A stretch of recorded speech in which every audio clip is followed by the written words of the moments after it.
Distributive adjective मतलब कि भाजक विशेषण।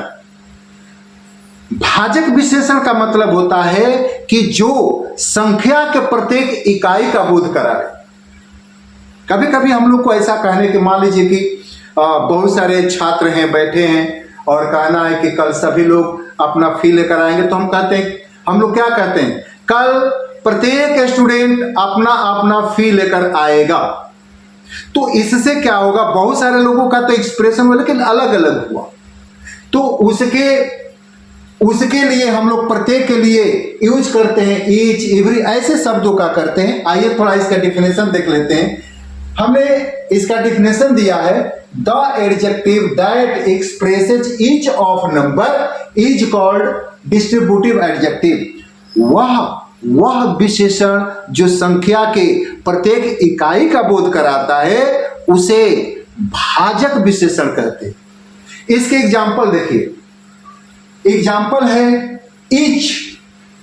ईच का मतलब होता है प्रत्येक। ईच का मतलब क्या होता है, प्रत्येक। Each boy has a book. प्रत्येक बच्चा के पास एक किताब है।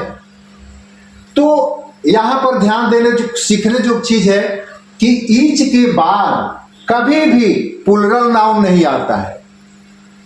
इसके बाद हमेशा सिंगुलर नाउन आता है। ईच का प्रयोग कम से कम दो के लिए होता है, या तो दो के से ज्यादा के लिए होता है, लाखों करोड़ों के लिए हो जाएगा, परंतु कम से कम इसका यूज दो के लिए होता है। अगला है एवरी।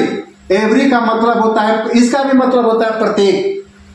इसका भी मतलब होता है प्रत्येक, और इसका भी इसी के अनुसार, इसी के जैसा इसके बाद सिंगुलर नाउन का प्रयोग होता है, और यह कम से कम दो के लिए यूज होता है, या तो दो से ज्यादा के लिए होता है।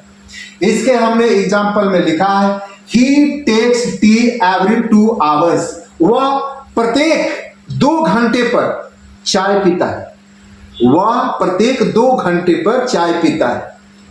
अगला देखिए, अगला इंटरेस्टिंग है, इसको जानने जो चीज है, आइदर। इसको क्या पढ़ेंगे, आइदर। आइदर दोनों, इसका मतलब होता है दोनों में से कोई एक।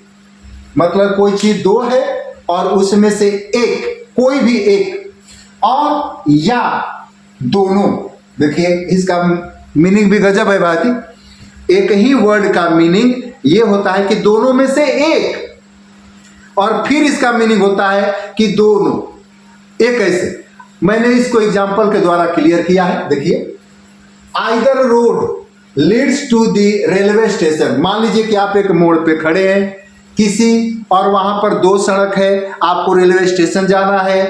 तो आप पूछते भैया कौन सी सड़क रेलवे स्टेशन जाएगी।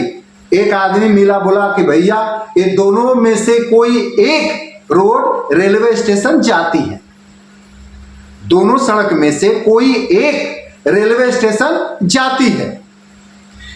अगला है there are trees either side of the road. सड़क के दोनों किनारे पेड़ हैं। ध्यान देना भाई, ध्यान दीजिएगा कि इसका यूज दोनों के लिए होता है। दोनों में से कोई एक के लिए भी और दोनों के लिए भी। अगला शब्द है नाइदर। नाइदर, नाइदर का मतलब होता है दोनों में से कोई नहीं। आपने पूछा कि भैया ये दोनों सड़क में से कौन रेलवे स्टेशन जाती है, एक आदमी बता भैया ये दोनों में से कोई नहीं रेलवे स्टेशन जाती है, तो उसके लिए नाइदर का यूज करना है। Neither road leads to the railway station. दोनों में से कोई सड़क रेलवे स्टेशन नहीं जाती है। एक चीज ध्यान दीजिएगा, यहां पर हमने आइदर के बाद रोड लिखा है, रोड से नहीं लिखा है, और यहां पर नाइदर के बाद भी हमने रोड लिखा है, रोड से नहीं लिखा है। ईच और एवरी की तरह इसके बाद भी सिंगुलर नाउन का यूज होता है।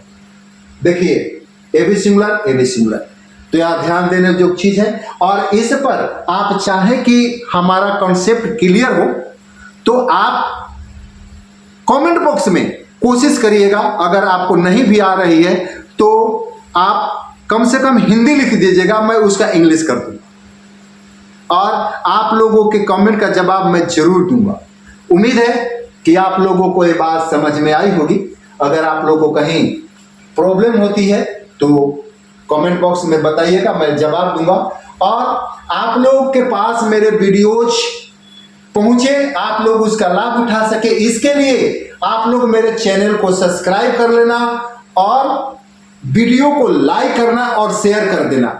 इससे होगा कि यह वीडियो आपके प्रोफाइल में सेव हो जाएगा और आप जब चाहेंगे तब उसका लाभ उठा सकते हैं। धन्यवाद।